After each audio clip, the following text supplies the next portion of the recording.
আসামের মহিলাদের জন্য সুখবর। আবার শুরু হতে চলেছে অরুণোদয় হিতাধিকারী ভেরিফিকেশন। এবার ঘরে ঘরে গিয়ে সমীক্ষা চালাবে সরকার। নতুন নিয়মে বাদ পড়তে পারেন আর্থিকভাবে সচ্ছল পরিবার। আর নতুন করে অন্তর্ভুক্ত হতে পারেন বহু দরিদ্র মহিলা।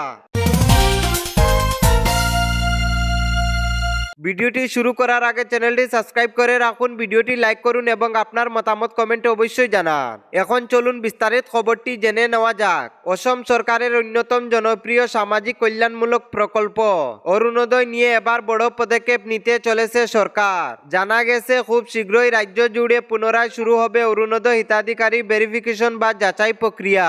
সরকারি সূত্রে খবর, এবার সংশ্লিষ্ট কর্মীরা সরাসরি ঘরে ঘরে গিয়ে সমীক্ষা চালাবেন। বর্তমান হিতাধিকারীদের আর্থিক ও সামাজিক অবস্থা খতিয়ে দেখা হবে। যেসব পরিবারের আর্থিক অবস্থা আগের তুলনায় ভালো হয়েছে অথবা পরিবারের কেউ সরকারি চাকরিতে রয়েছেন, তাদের নাম অরুণোদয়ের তালিকা থেকে বাদ দেওয়া হতে পারে। সরকারের লক্ষ্য, প্রকল্পের সুবিধা যেন শুধুমাত্র প্রকৃত দরিদ্র এবং যোগ্য মহিলাদের কাছেই পৌঁছে। অন্যদিকে যেসব দরিদ্র মহিলা এখনো অরুণোদয়ের সুবিধা পাননি, তাদের নতুন করে অন্তর্ভুক্ত করারও পরিকল্পনা নেওয়া হয়েছে।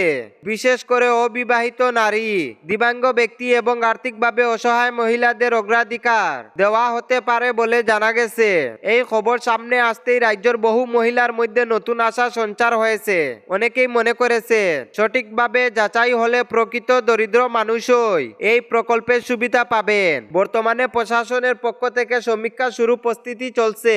এখন দেখার বিষয় নতুন এই ভেরিফিকেশন প্রক্রিয়া কবে থেকে আনুষ্ঠানিকভাবে শুরু হয় এবং কতজন নতুন হিতাধিকারীর নাম তালিকায় যুক্ত হয়।